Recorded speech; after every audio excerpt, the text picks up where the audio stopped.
Miriam. I'm your hostess, along with Justin Wills, my fantastic co-hostess. Hey guys. And we want to first off thank Miami Community News for sponsoring this program. We're continuing with our celebration for Black History Month. I wanted to share a little bit of information. Tommy's going to put this up. Very importante for the entrepreneurs in the community. If you're located in Overtown, you can apply for Overtown Connect. If you want to start your own business, it's completely free to get into this program. And I know we feature a lot of business owners on this show. So this cohort coming up starting in March is available to people who are looking to get started on their business. And if you're looking for any other business tips, pick up a paper, Miami Community News. We've got plenty of editions throughout the county. And I want to welcome back my friend and colleague. You guys will remember Kasey Render from a few shows ago, celebrated author extraordinaire, doing good things in the community. And we brought back Kasey to chat about some exciting updates and news. What's up, Kasey? Nothing much. Thanks for having me back. Yeah, thanks for coming. Happy Monday. Same. How are you? What's been up? What's been new? Just hanging in. What's new? I started a nonprofit, the Kasey Render Foundation. I use this to reach the community a little bit deeper than I have before, and to try to allocate more funds and resources to direct people that need it the most. Yeah. Okay. So Justin, Kasey and I have known each other for a few years now. How old are you again? 28. 28. He's written 2 books. And now he just started a nonprofit. Yeah, we were talking about it a little bit earlier. Yeah, I just feel like I'm not doing enough in my life, honestly. Like, how do you find the time to start a nonprofit? I mean, it's just life. You got to keep going. I mean, there's a lot going on behind the scenes with just health, personal problems. But I feel like when I keep going and I keep doing a lot of things, it's not so much a distraction, but it just helps keep pushing things forward. Yeah, I get that feeling, like giving, then you receive. Of course, yeah. So what is the nonprofit about? The nonprofit is about, my goals are to help have mentor programs, and I want to build infrastructure down south, because when people talk about Miami, they talk about North Miami, Overtown, Liberty City, Carroll City, but there's a whole community, a whole world down south, Homestead, Florida City, Perrine, Richmond Heights, that there's people in communities that are being overlooked. So I want to bring a big spotlight to them. I have a lot of resources and a lot of connections. So my goal is to pull those resources down south more. And you were saying that you wanted to basically like provide a place for kids to be able to go like after school, right? Or anything like that, just to be able to keep them occupied and also like learn. Yes, right? I want to, because a lot of times, especially in projects or low income areas, the residents, they don't leave their 4 walls, so they're stuck within their community. So I either want to bring the resources directly to them or take them out of their community. Last year at this time, I did a health fair at Cutler Manor Apartments, and I brought them like vegan food, exercising, just different things that these kids in the community is not used to seeing. So I want to expose them to more consistently. So yeah, this is interesting because that area is where a lot of, we're seeing 2 types of gentrification happening up north in Little Haiti, Liberty City, Overtown, Brownsville, the surrounding areas. We're seeing, your run-of-the-mill gentrification. And we're also seeing climate gentrification happening, which is the push of people from communities that are specifically in Miami, not flood zones, for example. They're on higher elevation, which is the whole story behind it, just in case people don't know, right? Engineers built these trains at the highest elevated areas, and those were also the areas where they would put people that were of color, Black people, essentially. Poor communities would live there because no one wants to live next to a train. But now that we're saying, oh, by the way, the earth is dying, so those areas are becoming more popular, we're pushing these communities out again. And so they're moving to these places like Homestead, way down south, Florida City, Cutler Bay, Cutler Ridge, whatnot. And I'm happy to see, were you involved in the election at all that was happening down there? Because it was a fiery one, right? No, I try to stay away from the election too much, because there's only so much with politics, I don't really care for that too much. I care about the actual people face to face. We can do more for our community than any politician can ever do. So I'd rather, since I'm young, I have an influence on the younger generation, so we can just fix our communities ourselves. Well, to the best of our ability. Mm-hmm. And I also want to bring down like an entrepreneur spirit. Like everything that I'm doing, it was a dream when I was in middle school. It was a dream when I was in high school. It was a dream when I was in college, and it just continues to grow from there. Mm-hmm. So if I'm reaching kids that are in elementary school or middle school, I'm a living example of telling them you can do what you want to do. As long as you stay focused and you learn, you listen, you can do whatever you want. A politician, they can tell you certain things, but a living person that's done it before, that looks like them, will inspire them more. Mm-hmm. Mm-hmm. They'll like listen to you more. They'll listen to someone who looks like them, who's Mm-hmm. around their age group, who's been there in their same shoes. Not saying that the older generations can't help, but when you relate with somebody better, you listen more and you take it in more. Mm-hmm. What do you think makes a good mentor? Someone who's honest, authentic, raw, not perfect. Just someone who's just living their life and like being open with it. Mm-hmm. And do you have a mentor yourself, or because I'm like wondering, like I know we were talking about providing I guess like infrastructure for kids to kind of go through that whole mentorship process by having mentors. So like you are going through, like you created your own nonprofit, you're an author, like do you have a mentor as well? I have a lot of mentors. Okay. I have like a lot of just community leaders, my dad, my mom, my uncles, like family, like authentic people, like my family, teachers. A lot of them are like my mentors. Mm-hmm. And then I look up to certain celebrities like Tupac, certain Master P, of course, like the highly attainable type things. I look up to that, but I really look up to the normal person, like the normal everyday person that they may not have $1 million, but they're surviving. Like I'm big on survival because life is so fast and so fragile that if somebody's older than you, I respect it just because you've lived longer. Like I was suicidal before my uncle committed suicide. These are things that life is so precious where if you're alive, that's something that holds value. Mm-hmm. I agree. Yeah. I was talking with my friend Nasia. She's based in California. She works at a nonprofit that helps youth in transition from foster housing. And she's having her second baby. And it's going to be another boy. And she was like, I really wanted a girl. And I was like, oh, okay, tell me more. And she said that because she already has one boy, and it's really a challenge as a Black mother to raise boys. And she said, she was like, I'm just really happy right now that he's safe, like he's in my belly, because once he gets out into this world, I just want to get him to 18. Like that's an accomplishment. Even for them to live that many years. I mean, that's a common thing, especially in projects in low income areas. Making it to 18 is I guess a reward or a big thing, but it's just having more positive influences around, because kids, it's just like the monkey see, monkey do type of thing where they're going to repeat good or bad. It's just about putting more good in front of them. You're never going to take away all negatives. You just have to balance it out more. So put more positive into the equation. Yeah. And then negatives, they happen, but if you don't understand the negative, you have to understand why negatives are happening.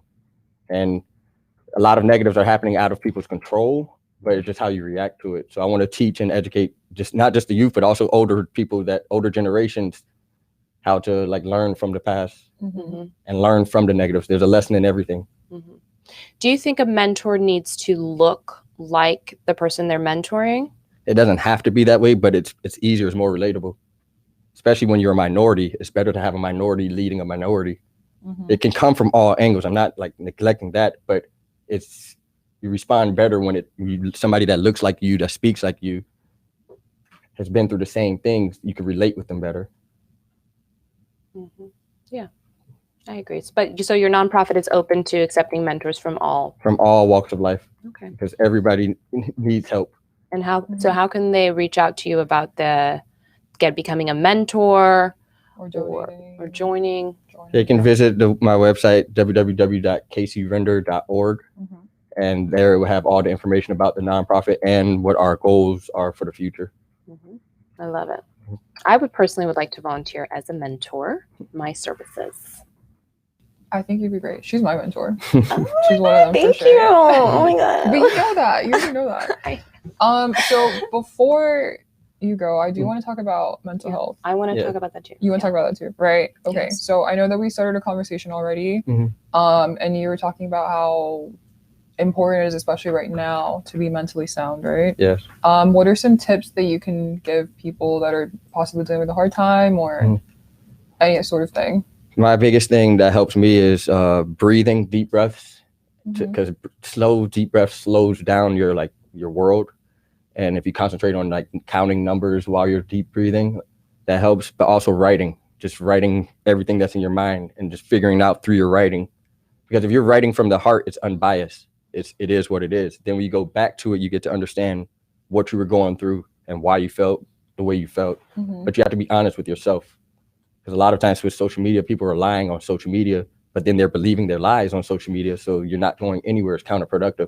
But if you're writing in a diary or a journal, unbiased, you're not lying from your heart, you can learn from that when you read it back. That's actually how I wrote my first book, was because it was a diary of what I learned and was going through. Then when I read it back, it was like, damn, I grew from this. And then that's why I passed it down. So writing is my number one thing when it comes to mental health, because we don't know ourselves if we don't write.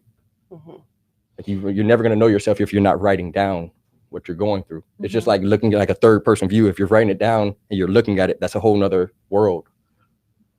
When you're out with the kids, do you ever see some of them that are struggling with mental health, or like, are there warning signs that you've noticed or anything like that? Well, I can't speak specifically because I'm not a psychologist, but what I see, I can feel it. It's a feeling. Right. It's like I feel it.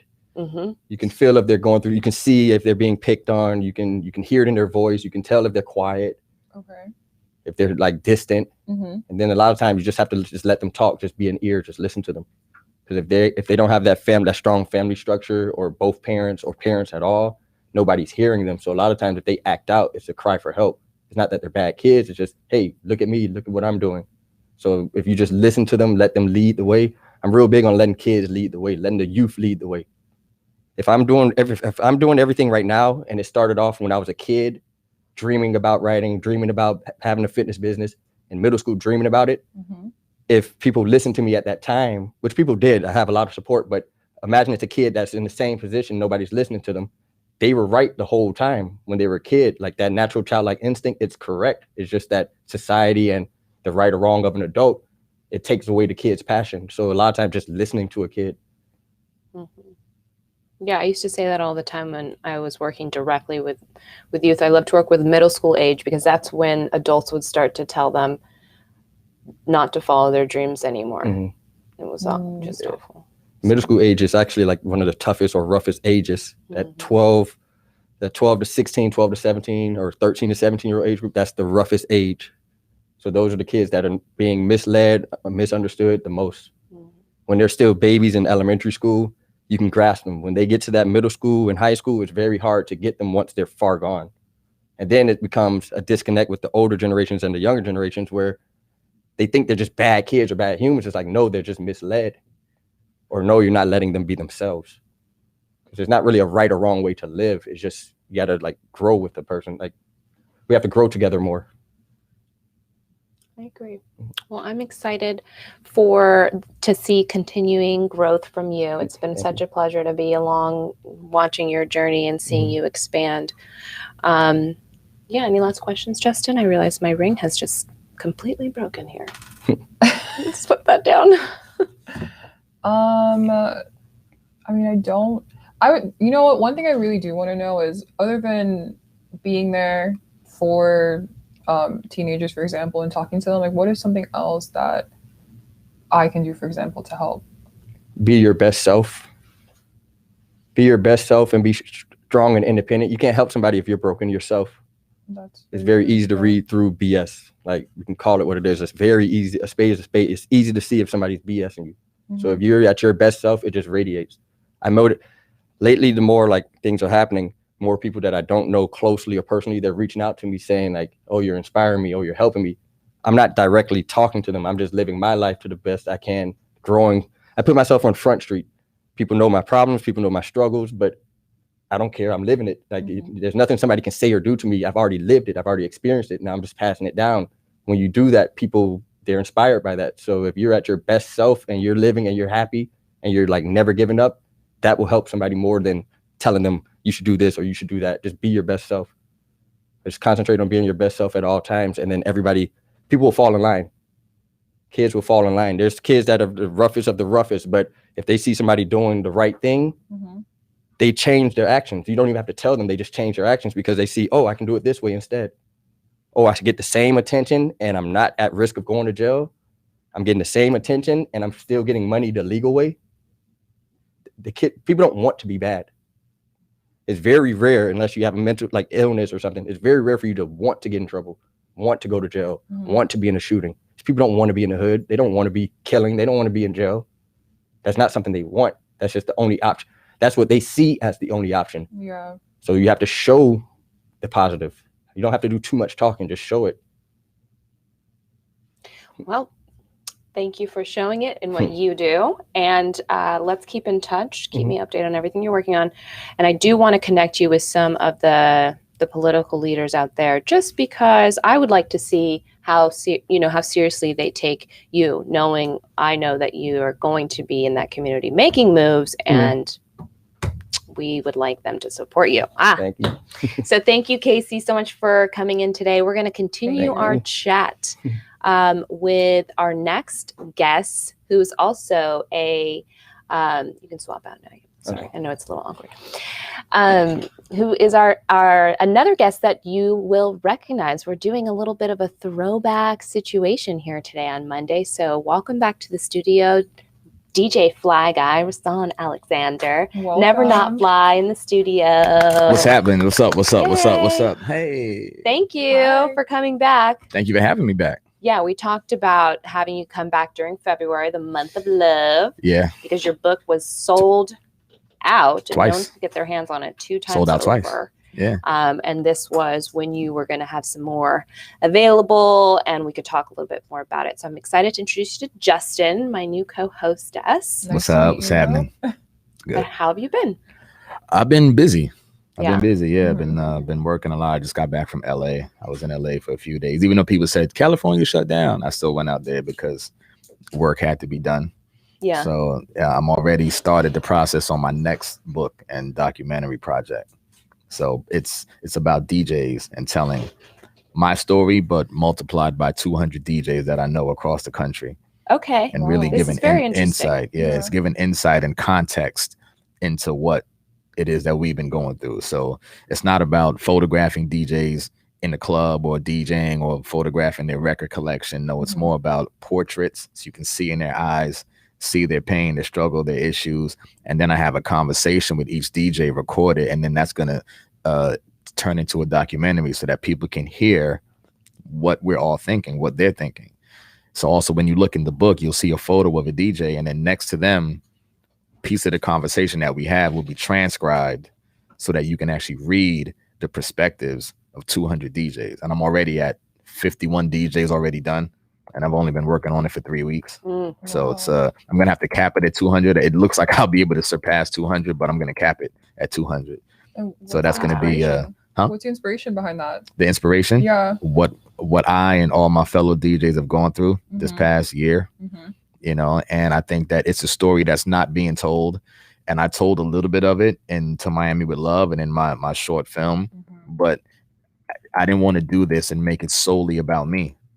So it's about all of us as a collective and as an art form and as a creative entity. And people need to hear that about what DJs in LA are going through, and Atlanta and DC and New York, and everyone from the highest level to the guy that just opened up for me last week. Because even though we may be at different stages of our careers, we all are experiencing the same trauma because it's the same art form. And we all can't do it how we used to do it pre-COVID. And it's called booth. I think it's interesting because DJs, you never really talk to them or You hear never, them. yeah, you don't talk right? to them. It's, the only just the thing you hear music. is like, yeah, or something. And then that's it. Yeah. But you love what they do. Yeah. People fall in love with DJs. I know friends that literally they go places just because someone's DJing there. Yeah. You know?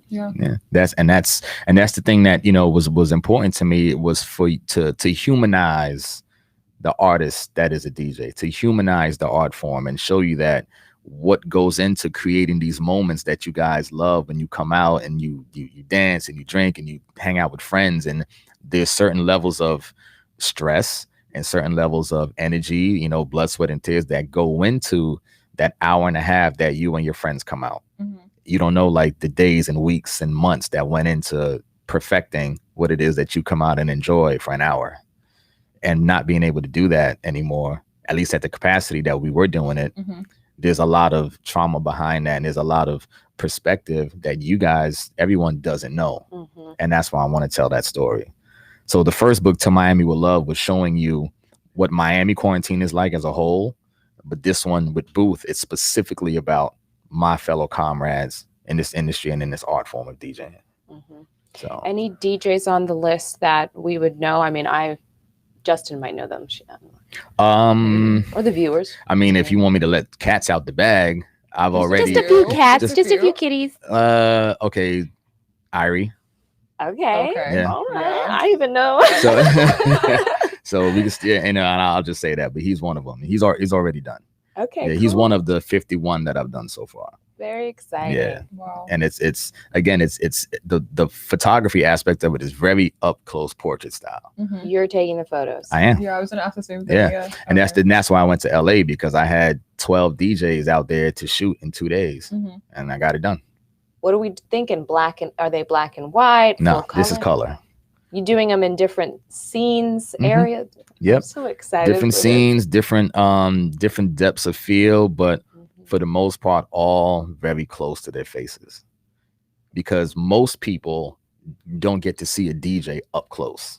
You see them from a distance. You see them in the booth. You see them across the club. You see them from the dance floor, but you don't really get to look in our eyes and see the person that is the artist. Yeah. So I wanted to make it more about a portrait and not a distant shot or an action shot or a lifestyle shot. No, not with this. Yeah. So what keeps you inspired? Like, in my eyes, you're more of a multi-hyphenate entrepreneur than you are a DJ, but you are also an artist. You have your own clothing brand, everything. So what keeps you inspired to keep on doing everything that you're interested in?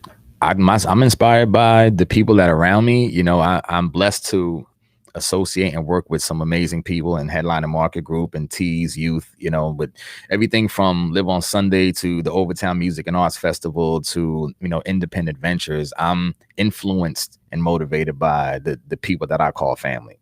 And also within my own blood family, my relatives, my brothers, they do such incredible things in their own career paths. One of my brothers has 2 shows on Hulu right now that he's writing. That I'm influenced by those things because I just want to match that greatness. So it's, even though I did one thing, it's like, okay, well, what's next? Let's get to it. Let's, we're too intelligent as a race and as a species to just limit ourselves to only doing what other people think we should only do. I agree. You should only do broadcasting shows. You shouldn't do anything else because this is what I know you for doing. So don't do anything else. No. Yeah. So that I'm motivated just by that alone, by people trying to put me in a box and say, nah, why are you trying to take photos? Well, let me show you. See this book that just published? That's why. So that's how I move. I love that. People always, not always, but I remember there was a period, I think it was between 2018, 2019 in my entrepreneur circles, and people would always tell me you need to focus. Oh, I didn't know you were doing that too and doing that too. And I was just started to realize I am around the wrong people right now. They are really, I'm comparing myself to Oprah out here, Jay-Z. They have multiple things. There are all of these different components going on. So I'm focused. Yeah. And people project their inadequacies on you. Yeah. And that kind of lets you know the company that you're around and if you need to make a shift in who you share your energy and your space with. So, and I've been doing that a lot, especially at the top of 2021. A lot of people got removed and displaced and cut off. And because now is not the time to have negative energy around me. Like, I'm trying to do too many incredible things. And, you know, by the grace of God, you know, they're starting to happen.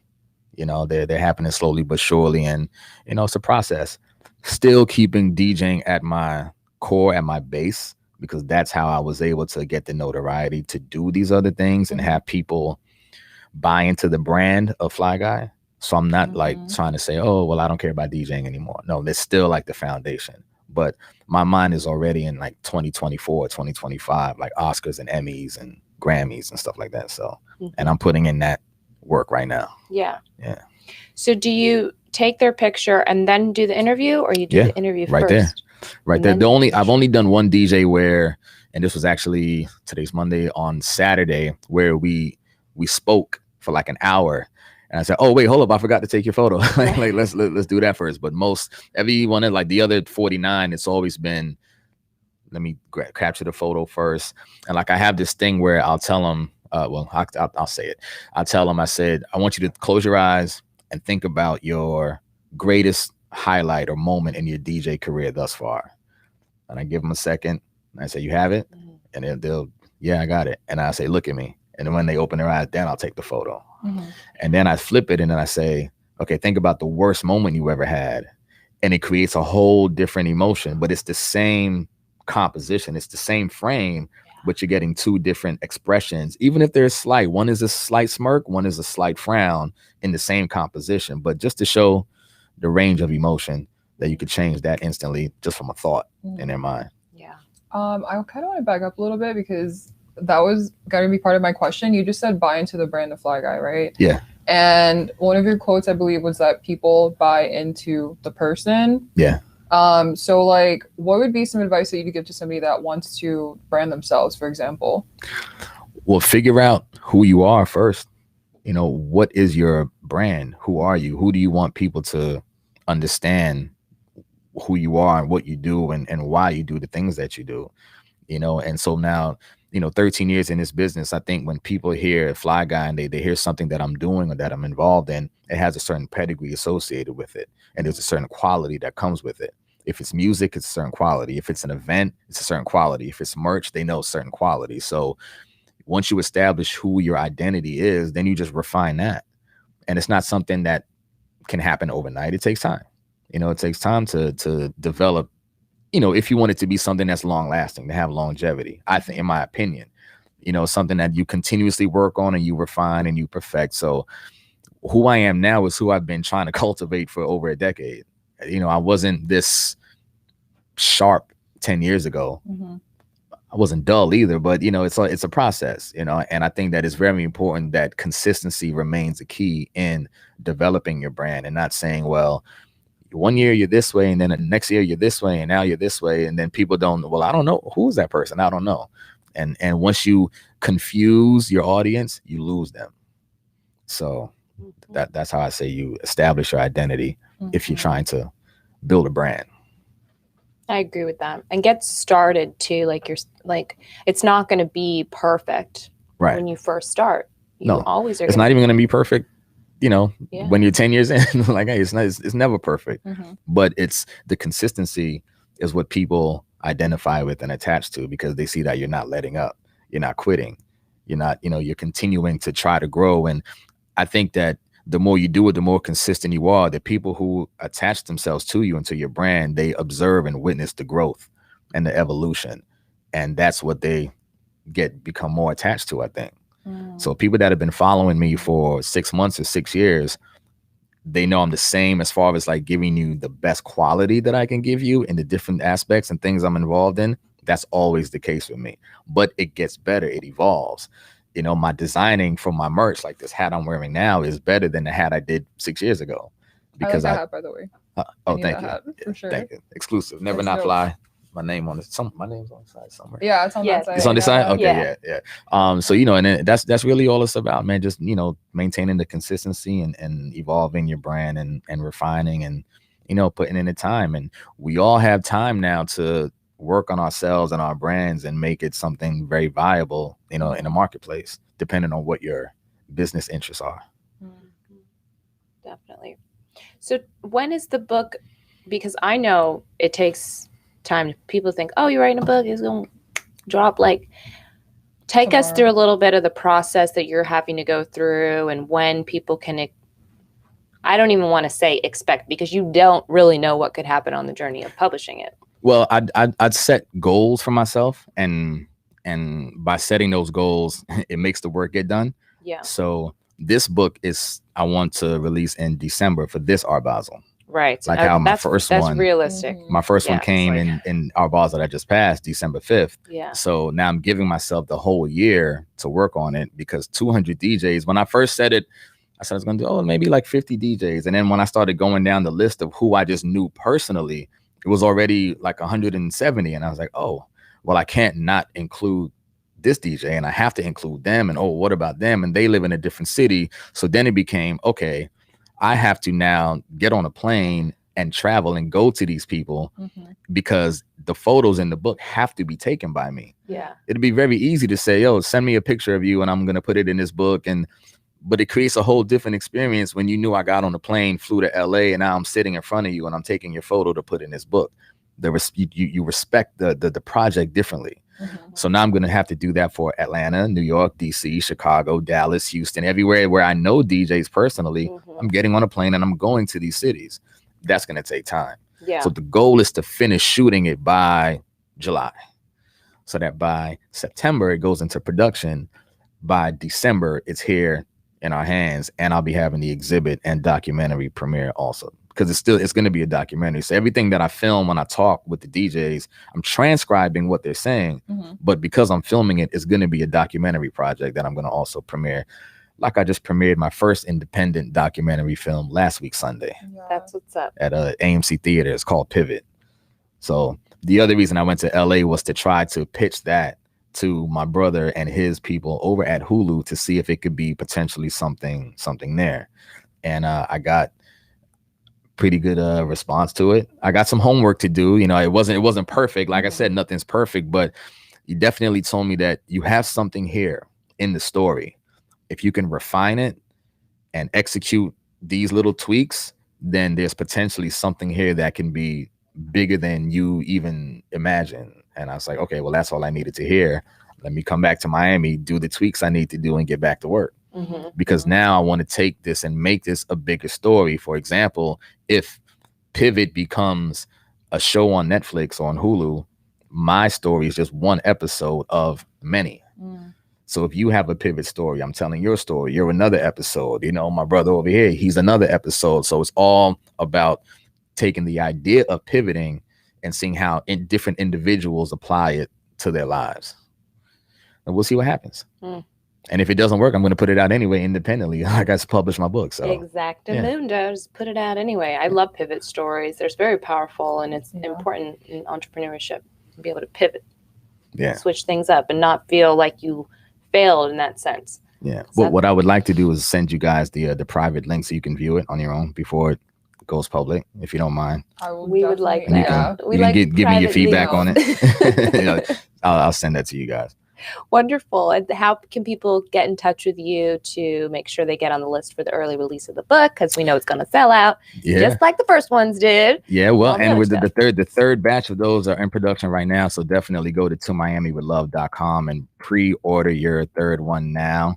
And then just follow me on Instagram at @aflyguy, Twitter at @aflyguy, and stay tuned because there's a lot of things in the pipeline that are coming. Okay, cool. You're on Twitter? Yeah, I'm on Twitter. I'm on Twitter now too. So I'm going to start tweeting you. Are you going to ask if he's on Clubhouse or? I asked him last time. Didn't I ask you last time if you were on Clubhouse? No. Are you on Clubhouse? I'm there, but I don't really. But you don't really be on it. I don't even like talking on the phone now. To talk to strangers, no, I don't know. I know Clubhouse is very beneficial. It's very useful. I just haven't tapped into it the way I could need to do it yet. Yeah. Like I did a DJ set on Clubhouse, and it was different because I do DJ sets on Twitch, twitch.tv/aflyguy305. Follow me on Twitch. But it's different when you're DJing on something like Twitch or Instagram Live and people can see you. Yeah. But when you're on Clubhouse, they can't. Right. They can only listen.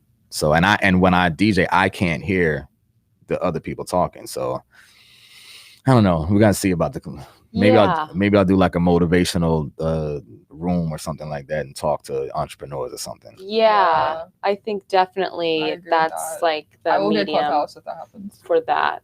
Oh, good. See, that'd be great. Get you on Clubhouse. I'm trying to get everybody on there. I'm there all the time. Oh, okay. I gotta check it out more. Then I gotta get in tune with it more. Yeah, look for you. I do the one-on-one rooms, to be honest with you. I just be pinging celebrities like, yo, what up? I'm on Clubhouse. Well, okay, I gotta check that out then. I'm actually curious, like, what is it like to DJ over Instagram or Twitch compared to DJing in person and like having the crowd there? I initially couldn't really get into it, but over the course of quarantine, I love it. You know, I learned how to feed off of comments as opposed to feeding off of visual energy. So, you know, if you'd see emojis, fire emojis or horns or the dancing red dress girl or whatever, like you kind of know that you're connecting with your audience just in a different way. And I say this, I've gotten way more tips on virtual DJing than I have in person. Wow. You know, because you can have 200 people at a venue, or you can have 2,000 people watching you, you know, in and out of your live stream and tipping you that way. And, you know, not to say I hit 2,000, but that's the goal. But just to say that it's, you know, you have to adjust your frame of mind and adapt and say, okay, this is a new normal. And this is how, you know, a lot of us DJs are having to function now. And it's even more so for my DJs that live up north that are in New York, for example, and there's a blizzard going on. We have the ability to DJ outside somewhat here in Miami during the winter. Any DJ that lives up north can't do that right now. So it's even harder for them. It's even more difficult. So they have really to turn to virtual DJing, Twitch and Instagram Live.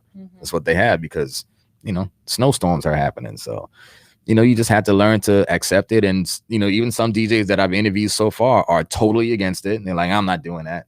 I can't see anybody. It's not for me. And then other DJs are like, yo, this saved my life. I needed this. So, and some guys just say that they don't ever want to go back and DJ outside because they're too nervous about being around people because they see what's happening in the southern part of the country, Atlanta and Texas, and they see people are outside and not caring. And now Super Bowl, which to me looked like a super spreader event, but we ain't gonna talk about that. I wasn't there, but I saw some video and I was like, oh yeah, I'm glad I dodged that one. No masks anywhere. Florida. People think it's a game. It's wild out here. It's not a game out here. I follow this guy on TikTok. He is hilarious. He acts out Florida and COVID-19 and cold front and hurricane season, and he has like conversations between all of them. Oh, it's man. really funny. And he's like, Florida don't take COVID seriously at all. We don't. Yeah, I've definitely seen a lot of things. I mean, just look at Dade County versus Broward County. Dade County still has a curfew. You go 30 minutes up I-95, they're open like nothing happened. Yeah. Somebody got to explain that to me. Right. What is the difference in the mayor of Broward County's or Mayor Fort Lauderdale's rationale than the mayor of Miami? Why are we still on a curfew from midnight to 5 a.m.? Why is the nightlife industry still suffering? But you go up to Las Olas and all those places, they're open wide, no capacity issues, no mask mandates, and no curfew. Interesting. Somebody got to explain that to those of us who work in the nightlife business and say, why are our clubs still closed? You know who be on Clubhouse? Francis. Oh, yeah? Oh, yeah. He be on there because that's where the techies be. I have to holler at old Francis. See Wagwan, because I need answers. Yeah. A lot of us need answers. What's up, Francis? Yeah. Actually, I don't know if he controls the Miami Beach stuff, though. But even Wynwood shuts down at midnight where we used to go till 3 a.m. Yeah. Does it really shut down though? Yes. Okay. Trust me. I DJ at Racket every Thursday. I DJ at the Urban in Overtown. I didn't know that. We Yeah. gotta go. The Urban I hear is popping. Yeah, till midnight. Till midnight. Till midnight. And then, 11:30, 11:40, they're like, start bringing the music down. And then by midnight, we're out of there, walking out. Music off, lights on. Police outside, like, they're not playing. Right. Not playing. So, Interesting. But again, you go 30 minutes up I-95, It's a whole different world. Yeah. I don't know. How, Sway? I don't know. Well, everyone, stay safe, stay healthy, stay happy, stay well. Thank you so much for coming in. Thank you for having me back. Giving us a little bit of previews on the projects you're working on. Stay tuned for that. And thank you, Yvette Harris, for hooking that up. And tune in. She'll be on a special edition of Miami View Woman on February 26th at 5:45 p.m. to talk about the education system here in Miami-Dade County. Apparently, the teachers have not been discussing Black History Month at all. So thank you, Yvette, for always sticking up for our community and speaking up using the power of your voice. Thank you all for tuning in today. Thank you to Miami Community News for sponsoring this program. And we will see you next week, Tuesday or Mondays at 2. Mondays at 2. Yeah. Also, happy Black History Month, everybody.